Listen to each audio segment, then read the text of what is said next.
And we're live. It is Wednesday. It is July the 16th. Now, most people don't know this about July the 16th, but it was 2 days after Bastille Day, of course, and it's traditionally called Hangover Day, which is the day that all those sans-culottes who liberated the Bastille woke up from their drunken stupor and were like, what did we just do? And then they had to decide. They had splitting headaches, and they had to decide what to do. And so they decided to get more people killed. That's basically Hangover Day. I just made it up, but it is 8:01 a.m. and we have a guest of unusual excellence today who has just popped up on screen, and I want to tell you a little bit about our guest. It's Emily Hoge. So here are a few things that you should know about Emily. The first of them is that she is the first guest ever in the history of Dogshirt TV who said to me, yeah, but I don't have a dog shirt. And I said, I can fix that. I have lots of dog shirts. And so we arranged the day before the show a special dog shirt delivery wherein I brought a bunch of dog shirts over to Emily's house, and she chose the one that she wants to wear. This has never happened before in the history of the show. That makes Emily a superstar. Emily, if you could keep yourself muted when you're not speaking, that would be great, perfect. Because we're getting a little bit of noise from your track. The second thing that you should know about Emily Hoge, in addition to being a Dogshirt TV superstar, is that she is a professor of history at Clemson University and wrote an amazing piece yesterday, or published yesterday, she didn't write it yesterday, for Lawfare, that you should read. It is a piece about the psychological relationship between the Putin regime and the Afghan war, that is the Russian-Afghan war. Even as, we had our own, the British had one, big theme, everybody gets worn out and leaves.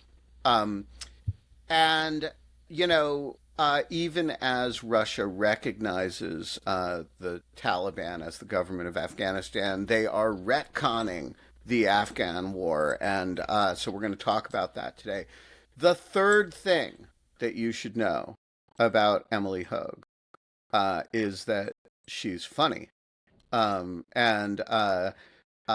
then the fourth thing you should know is that she is, among all these other many things, married to one Quinta Jurecic. So if you recognize the photography in the background, or if there's something that seems familiar about what I call the Ansel Adams studio, from where Quinta has recorded many a Lawfare podcast or a Lawfare Live, that is because, it's one house, it's one household. Emily, welcome to the show. Hi, thanks for having me, and thanks for the dog shirt. I'm really excited about it. And just to show that, people can get along and be, despite political differences, Quinta is very anti-dog shirt and considers it a major betrayal that Emily has condescended to wear one on the show. Look, she said she wouldn't divorce me for it, but it was close. At least 1/3 of the people currently on this panel wholeheartedly concurs with Quinta. Well, I think, on Dogshirt TV, we have a diversity of views on all matters, including dog shirts. And so, look, what can I say, folks? The sun is shining, the birds are chirping. It's going to be a great goddamn day. And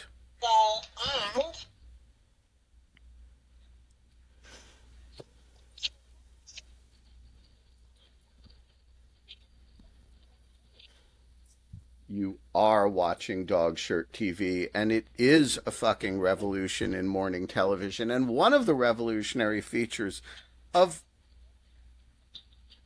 one of the revolutionary features, of which there are many, is that we will make house calls to deliver dog shirts to guests. Um, and another one of the revolutionary features, and as I say, there are quite a number of them, is that now that Holly is not here today, we do not have to have an argument over the resurrection of the cactus. We can just do the introduction of as normal, all of which is a 6-minute long winded way of saying that we are not allowed to have fun anymore, but we are allowed to have Emily Hoge on the show. And that is very exciting because I have very few. I mean, there's very few people who could be on the show entirely because they had written something completely independently of now former lawfare staff that they happen to be married to. It's just like a special moment. So blah blah blah, etc., etc. Emily, let's start with an overview of the factual situation, because I suspect most people watching this have no idea that Vladimir Putin just recognized the Taliban as the legitimate government of Afghanistan. So tell us, let's start with the news. What happened, and why does anybody care? Yeah, so on July 3rd, Russia was the first country to sort of formally recognize the Taliban as the government. They accepted a Taliban representative as the ambassador. They sort of are now calling it the Islamic Emirate of Afghanistan officially. They're the first to do so. There are a few other countries that are kind of moving in that direction. The UAE, China, Uzbekistan are all sort of creating higher level ties with Afghanistan and with the Taliban, but Russia is the first to formally recognize it as the government. They've been kind of heading in that direction and talking about it since the fall of Kabul, but had been kind of delaying it and kind of moved towards that on July 3rd. After they were only sort of legally able to do that after April, when they officially removed the Taliban as a banned terrorist entity in Russia. So from banned terrorist entity to official government partner that they are making deals with and hanging out with in a few months is a fairly rapid shift. In my article, I wrote about how that recognition is in conflict with and relates to the history politics of the Soviet-Afghan War. Sort of in the last few years, in the last decade really, they've been, longer than that, since like 2001, under Putin, Russia has been sort of trying to rewrite the Soviet-Afghan War as a good, noble conflict against an evil entity that they're now recognizing, that they're now hanging out with, that they're now friends with, they're now talking about partnership and sort of full like agreements and working with them and things like that. No longer are enemies, and that those sort of the actual practical politics that they engage in as part of kind of their attempts to expand their power into Central Asia and into Ukraine, sort of the imperial project of Russia, is in conflict with the kinds of narratives of history that they use to justify that project. All right, so there's a lot here on the table. We've got Putin-y retconning of the Afghan war into a noble struggle. We've got the recognition of the Taliban, who was sort of the other side in that war, and we'll talk about that. We've got, uh, the increasing like alliance of all the worst people in the world. And we've got a kind of Russian ideological development that is interesting in the context of the Ukraine war and other Russian imperial ambitions. So let's take them in order. First of all, this is not the Soviet Union and it's not quite the Mujahideen. So the parties that are hanging out together are not quite the same parties as were once at war with one another, but they're reasonably close. So how would you explain like who Putin is relative to the Soviet Union and who the Taliban is relative to what we used to affectionately call the Muj? Did you? I didn't know that. Back in the as yeah, back in the 80s, when we were funding them, it was a kind of affectionate nickname. There wasn't like the same, before Al Qaeda, there wasn't like the same, um, uh, you know, distaste for people who called themselves Mujahideen. In fact, Charlie Wilson was positively adoring of them. Yeah, so So was Rouge. Sylvester Stallone. yeah, exactly. It was a whole thing. They were like they Do you know were Rambo is so popular in Russia? It's so popular, beloved. They love that movie. I Yeah, mean, he's killing Russians in the two middle he's so films. All popular. right. I mean, it's kind of like, hey, that's us.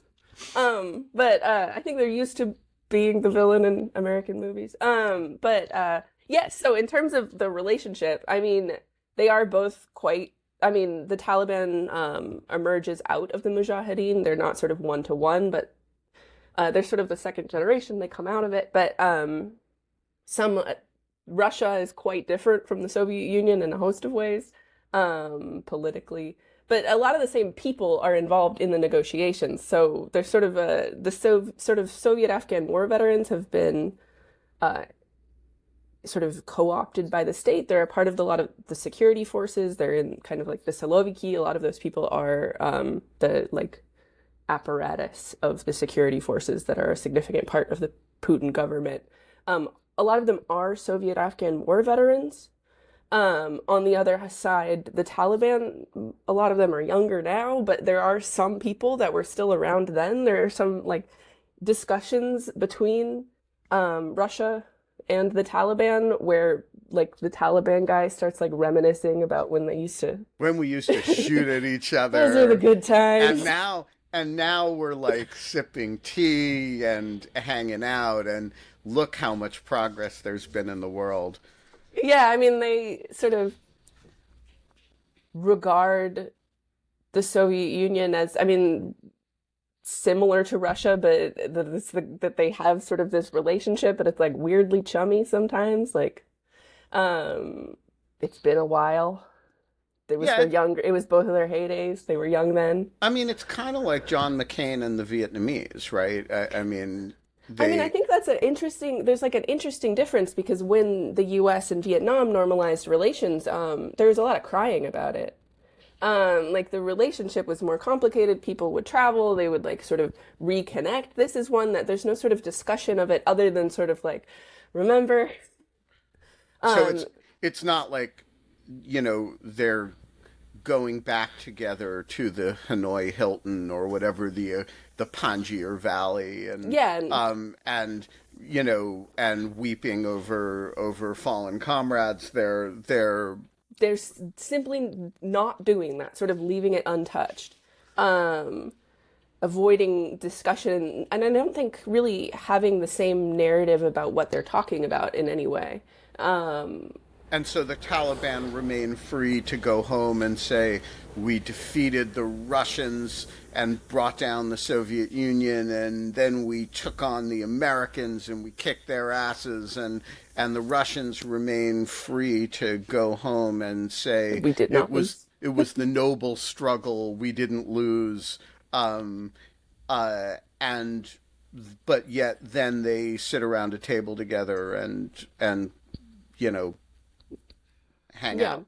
And that's been a disconnect that has created some issues for the way that Russia relates to the Taliban. So in 2019, for the 30th anniversary of the exit, there was an attempt to revoke a resolution that was passed in 1989 that the war was criminal and morally and politically incorrect.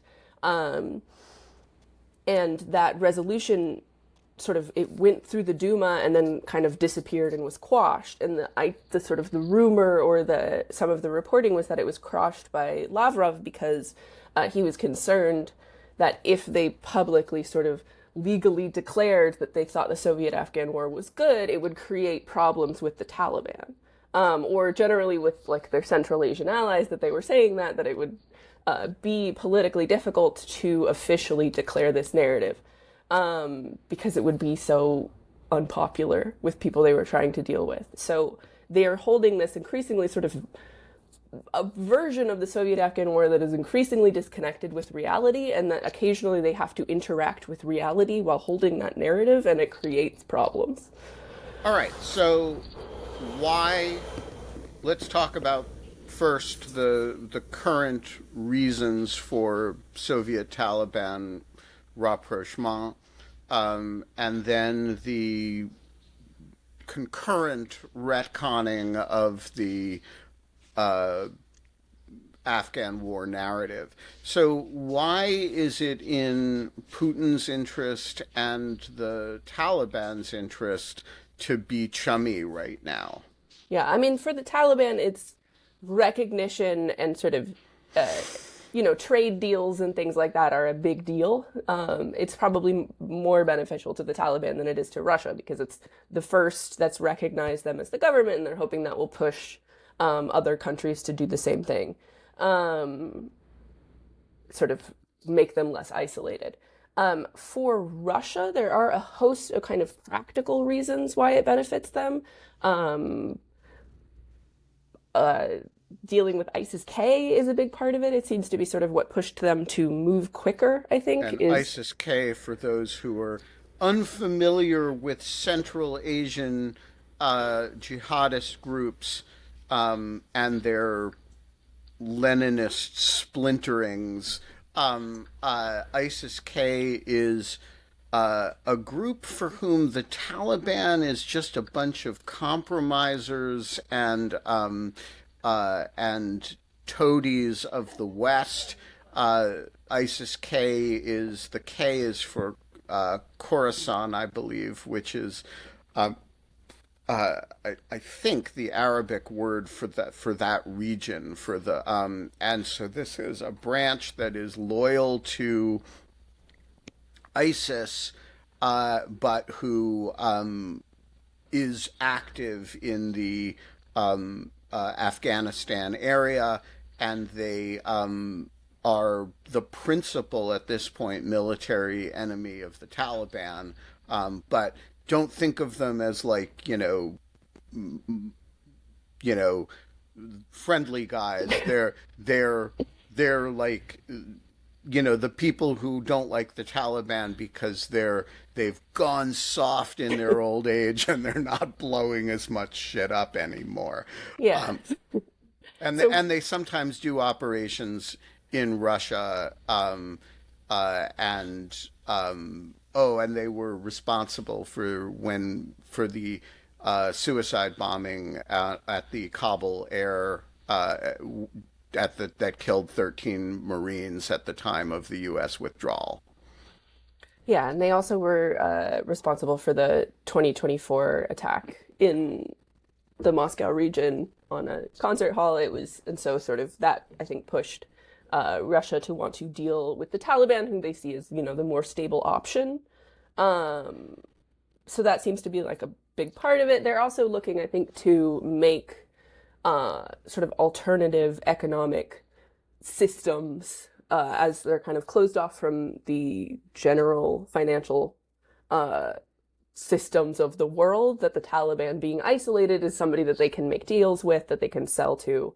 Um, so looking towards the Taliban gives them a place to sell oil. It also, I think, is part of just a general attempt to be opposed to the West and the United States if they become friends with people that are not friends with the West. It sort of gives them this kind of position as a leader of the alternative that they like to do. So I think for those reasons, it's sort of becoming friends with the Taliban fits with a lot of their goals of how they kind of project power in the world. How much of it do you think is just a thumb in the eye to us, right, on both sides? That the Russians are like, okay, if you're pro Ukraine, we'll like, hang out with the Taliban, and we'll like go on dates with the Taliban and make out where you can see us, and it'll get back to you. And the Taliban is like, oh well, like the West hates us, but the authoritarians, we might think they're all gonna be doomed to eternal damnation, and can be, the West is all the non-Muslim states are going to collapse in a heap, and we're going to run over them and eventually. But in the meantime, it's a great way to show the United States that that we don't need Western anything. I mean, yeah, I think the Taliban, a lot of it is like, please sell us oil. um, for Russia, I do think that is like a lot of it is to be visibly seen as supporting the people that don't like the U.S. and that the U.S. or the West. It does have this quality of like, I'm sleeping with your ex, and I want you to know about it. Yes, it does. I mean, I think there's also just sort of like oh, you said this was bad. Well, it's like a vice signaling. There's like a vice signaling aspect of it. Like, oh, you don't like the Taliban? Well, we don't like you, so yeah. Maybe you're the real terrorist. There's a quote from Medvedev who says, wild stuff all the time, but that he says that like the reason why they're going to be friends with the Taliban is because they've realized the Taliban isn't the terrorists, the West is the terrorists. Think about it. Right. All right. So let's just say this is awkward from the point of view, and what makes your article super fun is that this is awkward from the point of view of, what the Putin regime is currently conveying to its own public about the Afghan war. So walk us through the ideological history, how the Russian state, first the Soviet state and then the Russian state, understood this war and how it has changed over the years. Yeah, so in the Soviet Union, it was, at least at first, it was sort of a secret war. They kind of only admitted that they were there to like. They called it a police action. It was kind of like a special military operation. Kind of, yeah. There was, assisting the Afghan revolution, our fraternal, like, internationalist duty with the fraternal people of Afghanistan. They're just there to build schools. Nobody's fighting. It's sort of, but by the time that, like, Glasnost, they removed censorship, primarily around 1986, by that point, everybody starts publishing all of the what's actually going on in Afghanistan. So it comes to most people as sort of like a revelation of that this is a war. It's not just a war, it's a very bad war. Most of the sort of like the things that they see about it are the war crimes, the sort of like drug abuse by soldiers, PTSD, things like that. So once by sort of 1989, when the war ends, it's incredibly unpopular. Seen as a crime, as evil, as they compare it to Vietnam really frequently, which in the Soviet Union is about as negative as you can get. So saying it's the Soviet Vietnam is sort of like a major condemnation. In 1989, they kind of like officially legally condemn it, and that was throughout the 90s. That was kind of the narrative, even among a lot of Soviet Afghan war veterans. This was a crime. It was a mistake. There was absolutely no reason why we were there. By 2001, when Putin comes to power, there is kind of a beginning of the process of reassessing the war in relation to the US war. At the same time, Russia is at war with Chechnya. They're sort of trying to quash the separatist movement in Chechnya for the second time, very, very brutally. So comparing, it's a sort of like a Muslim region. There are some sort of like Islamist terrorist groups there. Comparing it to the Taliban and to Al-Qaeda, saying that sort of Russia has been involved in this war since the 80s. We were the first ones to fight the Taliban. We have long been opposed to the Taliban. Kind of gave that war legitimacy and kind of helped Russia try to align with the United States and its goals. And just to be clear, Chechens and Afghans are not the same thing, right? I mean, they're not ethnically particularly close. They're, there were some sort of groups that had some relationship to the Taliban or something, but not really. And the goals of the sort of Chechens was different. And a lot of it is like, they didn't want to, they were destroying Chechnya. They were bombing it flat. They didn't want condemnation for doing that by kind of comparing it to the U.S. war in Afghanistan. But when they group Chechens and the Mujahideen in Afghanistan together, that's really like saying all Muslims who we fight against are one people, which is a proposition that the most militant of Al-Qaeda would share, but the people who kind of believe that Islam is a nation and should be, is an international nation. They would share that premise, but I don't think either your average Afghan or your average Chechen would say that there was continuity between the 80s and 90s in the two fights. Yeah, there's a lot of disconnect. There's a lot of history between those two, and there's sort of the Chechen War and the invasion of Afghanistan are not really related, and I don't really think that pitch even really worked. People don't see the Chechen War as part of the global war on terror. It also it's a kind of the way that they rewrote what happened in Afghanistan is that it was a good war, but it was sort of hampered by being Soviet, and that the proper way to approach it would have been to just absolutely destroy everything. And that if they had destroyed more things, that would have been good, and that's sort of a way of explaining away kind of what went wrong and sort of this like stab in the back narrative, like if we had gone harder, it would have been better. That is really tied, I think, to the fact that they were doing war crimes. That like the failure of Afghanistan is in some ways the failure to do enough war crimes. And so they're like, we learned our lesson and we are going to do a lot more of them. That kind of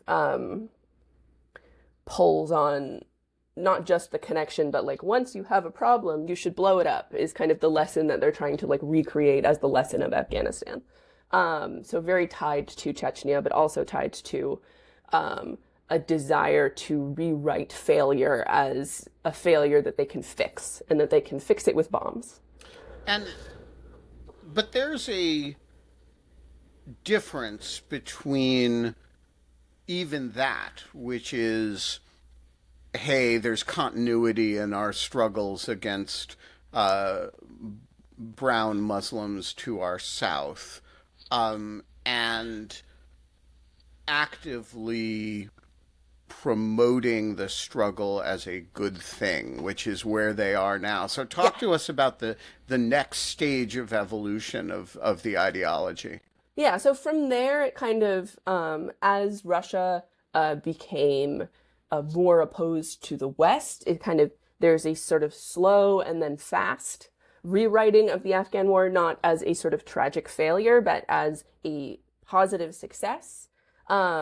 It kind of starts with the idea that the West was responsible for the failure, that if they had been, like, the West made them lose and was a betrayal and was a mistake, and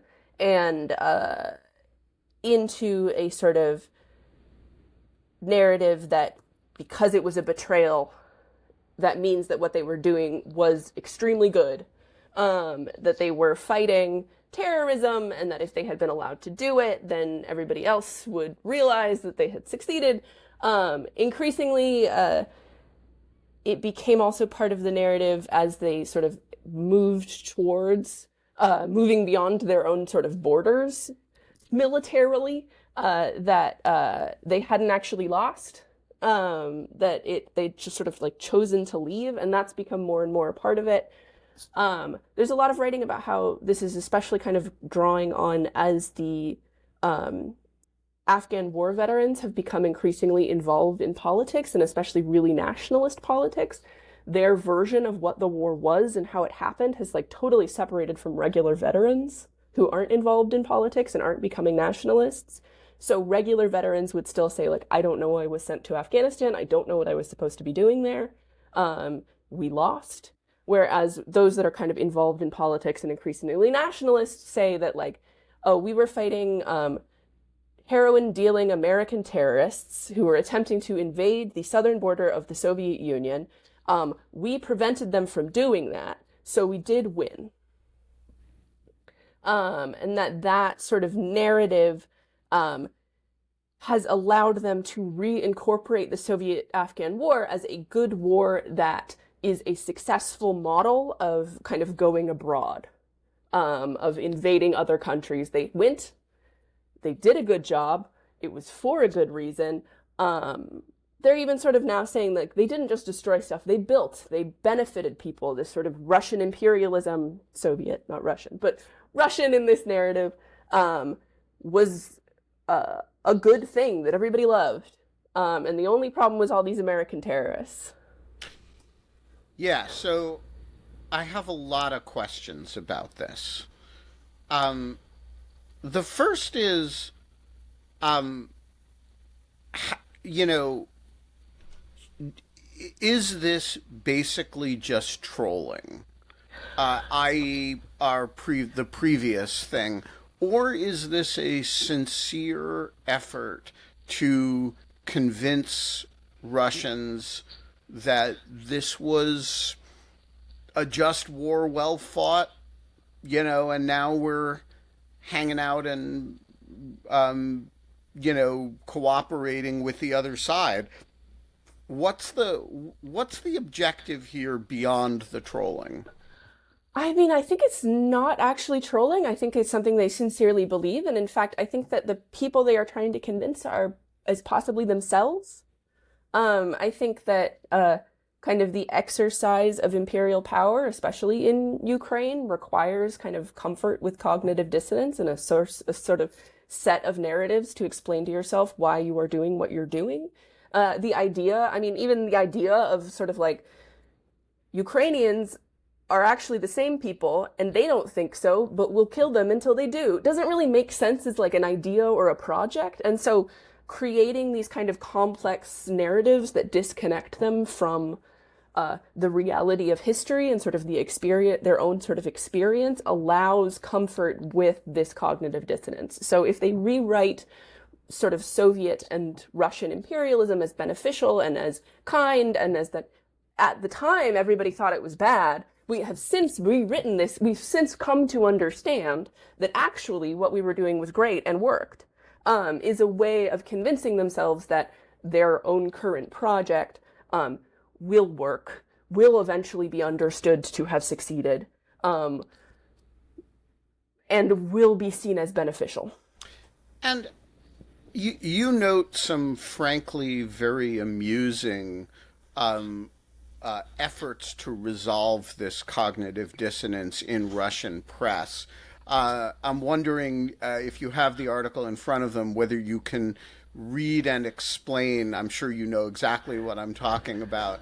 An example of that, where these two ideological developments just crash into one another. Yeah, so the Taliban was added to the list of terrorist entities in this sort of version where the Taliban is the successor of the 2000s version, where it's part of this longer narrative of what Russian military power is doing. They added it to the list of banned terrorist entities.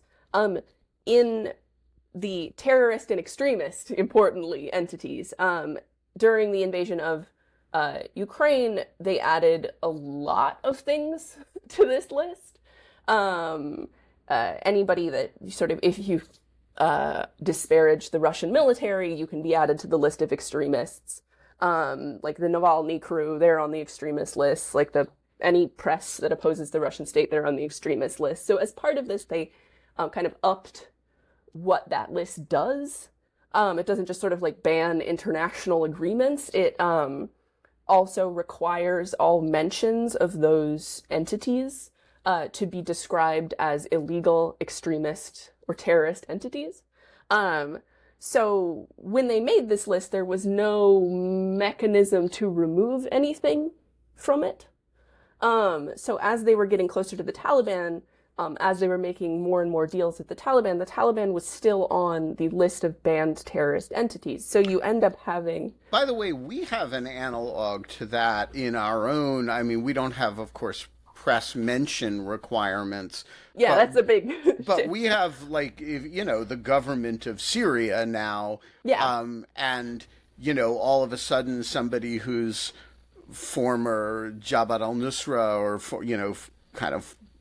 a really, an Al-Qaeda guy, at least in his youth, is taken over the government of Syria, and we're kind of excited about it because, because he's making all the right noises about a bunch of important things in our policy areas. And by the way, has this great virtue of not being Bashar Assad, and so we want to do business with him. And you have this problem that he's a designated, is associated with a designated foreign terrorist organization, and we have all kinds of sanctions on him. And this is not a uniquely Russian problem in dealing with this sort of thing, although the press requirements of mentions is unique. So what happens?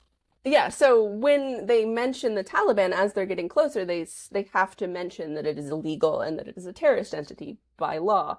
Largely, I mean, they do that so that they can say that anytime you mention Navalny, you have to say that he's an extremist. But or he was an extremist. But that means that as they're saying things like the Taliban is maybe not our best friend, but no longer our enemy. It has to be reported as the Taliban, a terrorist entity illegal in Russia, is no longer our enemy, or the representative of the Taliban, a terrorist entity that is banned in Russia, arrived in Moscow today. Creating a sort of disconnect that they are describing the Taliban as their friend at the same time that they are also describing it as an illegal terrorist entity. Mike, do you have questions? I have a sort of weird observation that something Emily said earlier jogged in me, which is when we're talking about are they doing this to sort of stick a thumb in our eye? It's sort of inevitable that as Americans we automatically think every foreign policy adventure or misadventure of a foreign country is directed at us. But in my experience, the little that I worked on Russian issues, very early on and very later in my own career, there was a really noted tendency among them to think we cared about what they were doing in their own region a lot more than we ever actually did. If you actually broke down, for example, the US intelligence community resources, which I'm obviously not going to do here, but the Russians assumed that, like, everything was directed at them. There's a real self-centeredness to how they view how much time they get to rent in our minds. Yeah. It's just interesting to see it play out in something a bit less shadowy than the world I dealt with the whole time. Yeah, super true. They definitely, I mean, okay, so I think there's a real like conspiracy theory mindedness in how the Russian government sort of interacts with the world, and a lot of that is really centered on the US. So when things they don't like happen, they tend to go like, America! Even though a lot of the time it has nothing to do with the United States or doesn't. It sort of is one of the kind of narratives they use to explain away how the world doesn't align with the world they want it to be. Like, so for example, everything that has ever happened in Ukraine that didn't align with Russia was created by the United States just to be mean to them. Like, no Ukrainian has ever acted independently, because there's this sort of requirement of a conspiracy in order for their sort of worldview to operate. So they do tend to think in these like really US-centric terms of this sort of like there is a strong, and not really just the US, there's a total obsession with the British. They fundamentally believe like the British are... That goes back to the Crimean War. Yeah, and like they're sort of like a declining imperial relationships. They would like the British to still be super important. Like so we can still be important. But so they do tend to see like there's this like secret conspiracy that's out to get Russia all the time, and a lot of it is centered on the idea that the United States is constantly thinking about ways to just like degrade the Russian people.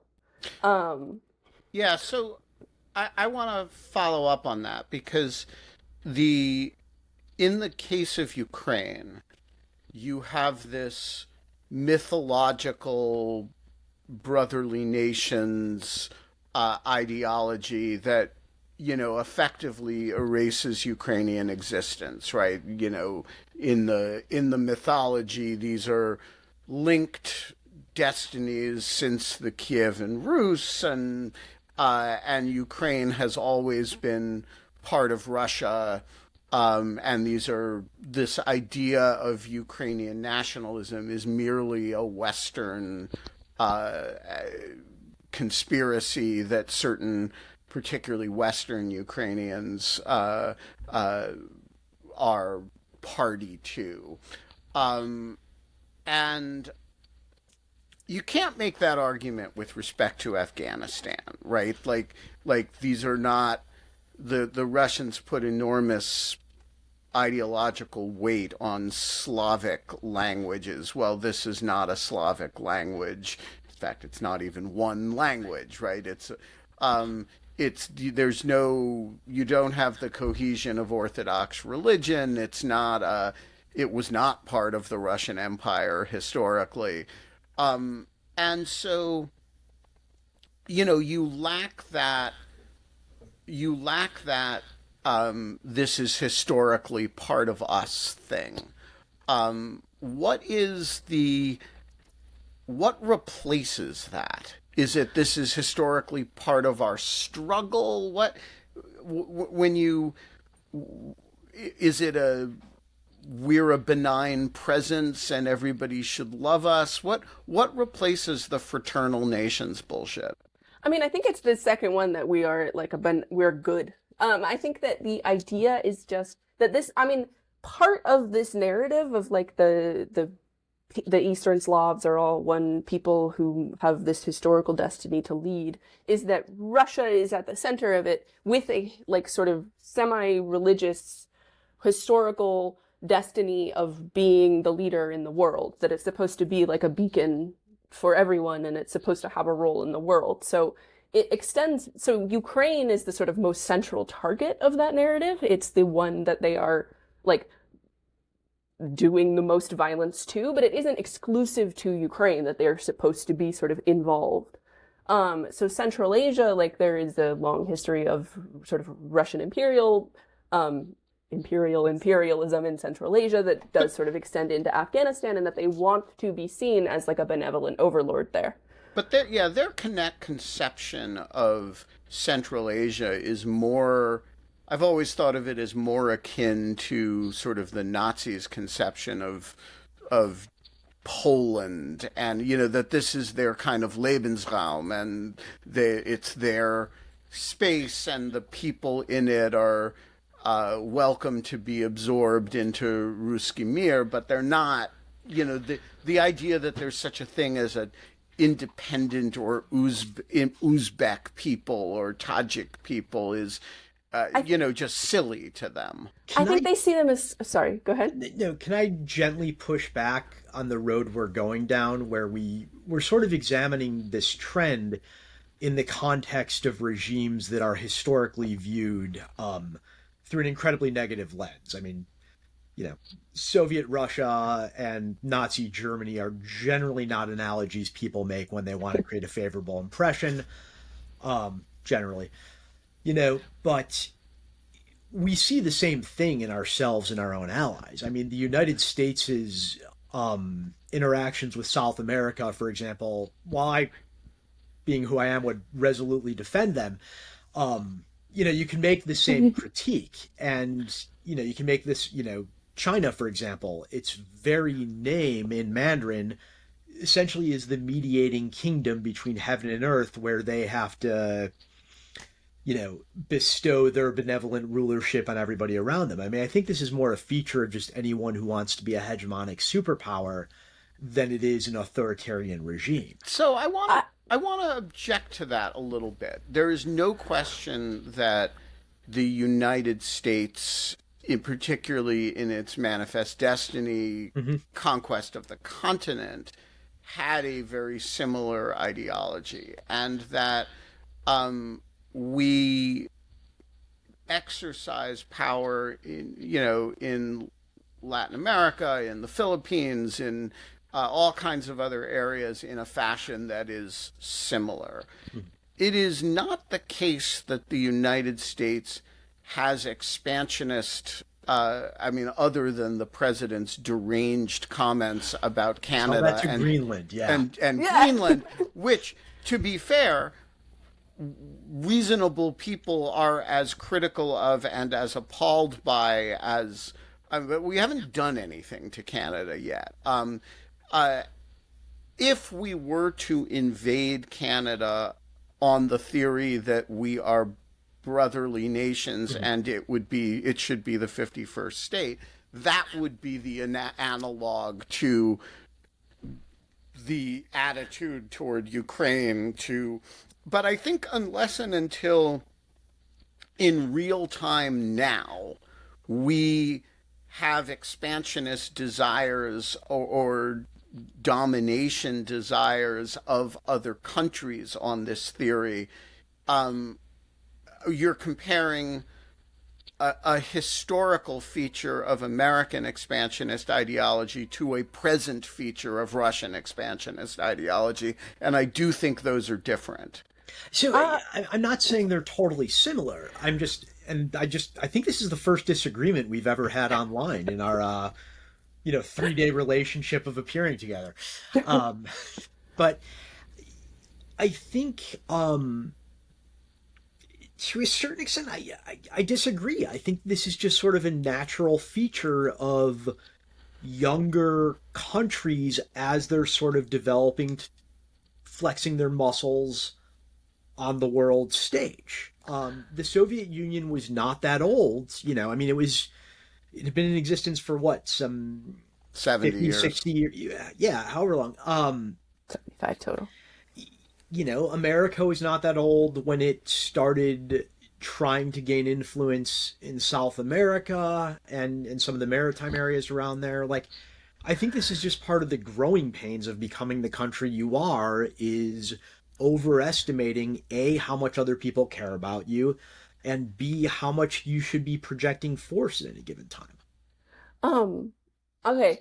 My feeling about this is I think that the similarity between all of these examples between the US and Latin America, between Nazi Germany in Ukraine and Poland, and Russia in most of its sort of expansionist aims, is that these are all imperialist narratives. That they're all sort of the narrative of imperialism, that the same sort of view that Russia has of Central Asia as sort of naturally subject peoples over whom they should be dominant is the same kind of narrative that, like, the British had towards India. It is the kind of way that is sort of regarding there being sort of a nation that has a natural relationship of domination with another nation is the fundamental narrative of what imperialism is for and like what it is. So there is this similarity, though I think it is a broader similarity that relates to this longer history that Russia is pulling on of sort of imperial domination as being the justified through these sort of visions of greatness and the need to lead the world. Yeah, I mean, I don't, I agree with that. I think that there's it is very hard to describe U.S. policy in Latin America over about 100 years, and particularly U.S. policy after and during the Spanish-American War and for the period afterwards, without reference to the word imperialism. I don't think the fact that we went through an imperial era means that we should think about our current relationship with Latin America with reference to, with too close an analog to Russian domination of what it calls, or aspiration to dominate what it calls the near abroad. I just don't think those are. I don't think they're analytically similar, and I don't think they're morally similar either. I was not making at all a case for their moral similarity. I mean, it just seems to me that every nation with a significant landmass and resources and military ability is going to go. I mean, I also know I'm more just sort of, and hopefully people understand the nuance of the word I'm about to use. I think I have more of a realist sort of influence by reading Mearsheimer when I was younger, view of how nations are going to act. Well, John Mearsheimer, I am not a fan anymore. I'm should just saying, come on, like, the tragedy of great power politics should was come on a real on the influence. show and face Nastya. Yeah. Yeah. So I want to use the last 7 minutes of the show today to zoom out, Emily, because this article is part of a much larger career focus of yours that I have to confess, when I first learned about your focus on, was kind of bewildered by. And over the last 5 years, as I've kind of watched what you've produced, but also watched the development of the Russian state, I've come to think of as super insightful, which is, this is going to sound weird to a lot of people, but you have this focus on Russian veteran groups from the Afghan war. And as I recall it from when you were a graduate student, it kind of originated as an interest in sort of disability claims on the part of these groups, but you've used it as a window into Russian organized crime, and into the entire ideological foundations of the state. And so I want you to zoom out and talk about why veterans groups from the Afghan war in their disability advocacy, in their running hospitals. Uh, why are they a window into the way the Russian state operates? Yeah. I mean, it's funny because when I started studying Russian at all, everybody was like, why? Back in like 2010. Yeah, well, when I started studying Russian in 1987, nobody asked why. It was like, yeah, of course. It was like studying Chinese now because we're all going to be friends and we're going to get along, and we need people who speak Russian, and by over the I guess we're probably 15 or 20 years apart, and by the time you were or more than that, by the time you were studying Russian, it was like a backwater. Yeah, there were three people in my classes usually, but not so much anymore. But yeah, so the reason so the thing I am currently working on, the book I am finishing, is about disabled veterans of the Soviet-Afghan War who formed into an organized crime syndicate after the collapse of the Soviet Union in order to try to replace the functions of the state in supporting veterans. It mattered that they were disabled because they were especially dependent on state pensions, state medical care that sort of immediately collapsed and disappeared. And they needed to find ways to make money to replace it. And the way that they did that was through organized crime.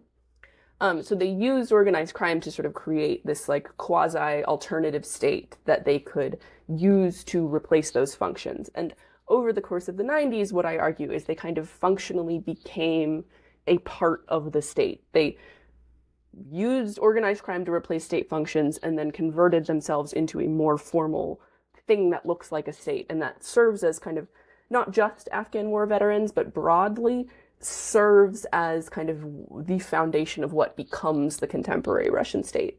The reason why Afghan war veterans are important in that is because the kind of like force-wielding institutions of post-Soviet Russia were absolutely full of Soviet-Afghan war veterans.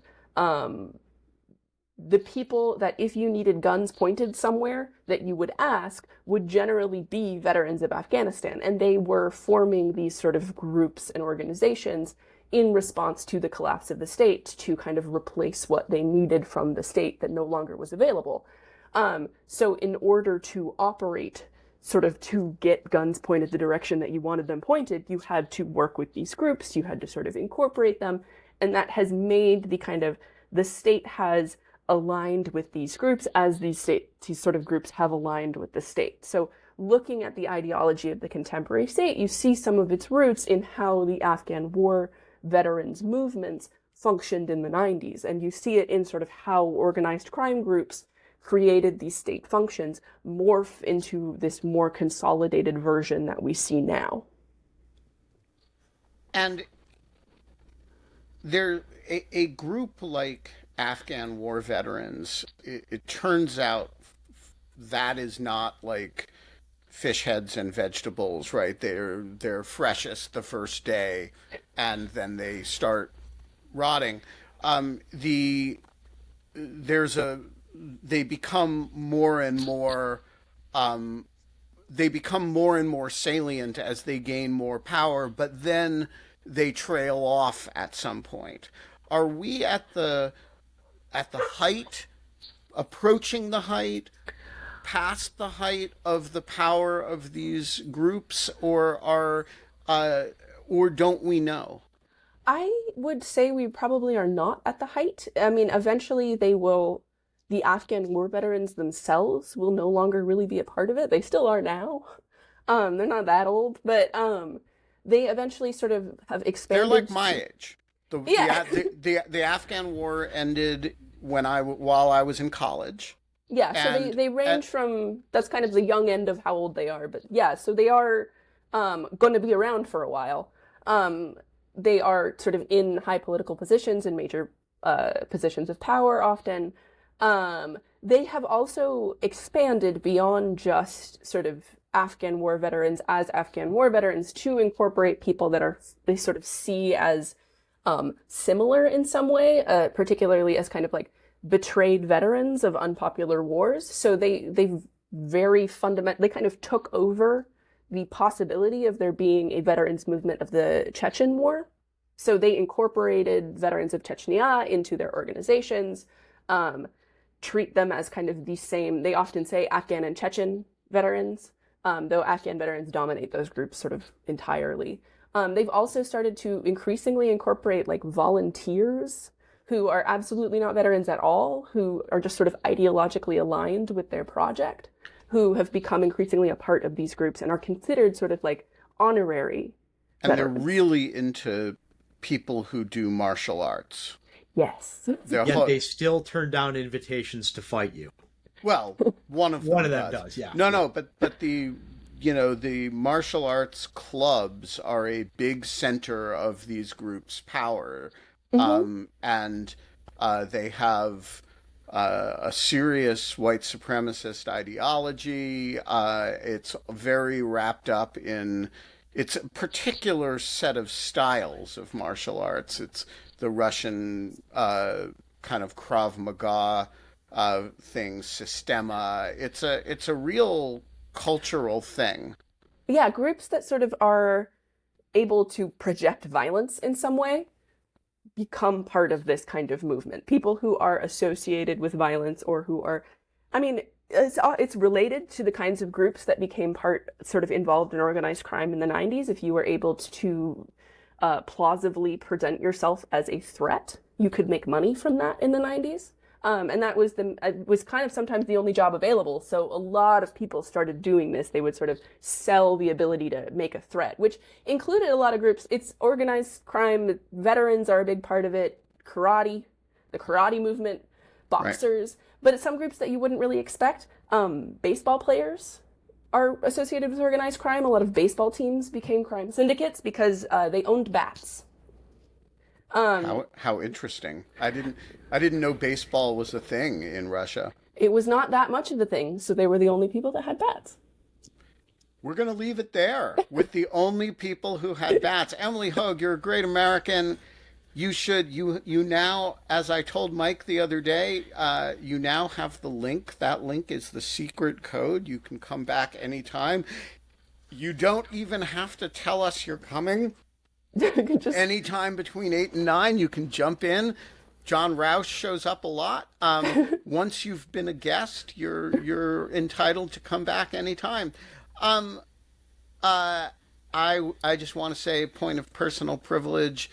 I have learned a lot from Emily's work, and a lot of it from just chatting with her about it.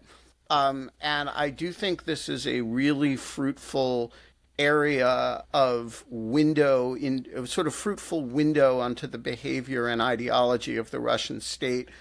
Read the article in Lawfare and see if you disagree. It's a real historical look at the development of these two strains, the retconning of the Afghan war concurrent with the rapprochement with the Taliban, and how they kind of coexist in this weird fashion. Look, we're going to be back tomorrow. I don't know who the host is going to be, co-hosts are going to be. I don't know who the guest is going to be. But you'll be there, and there'll be a dog shirt, and that's all we need for now.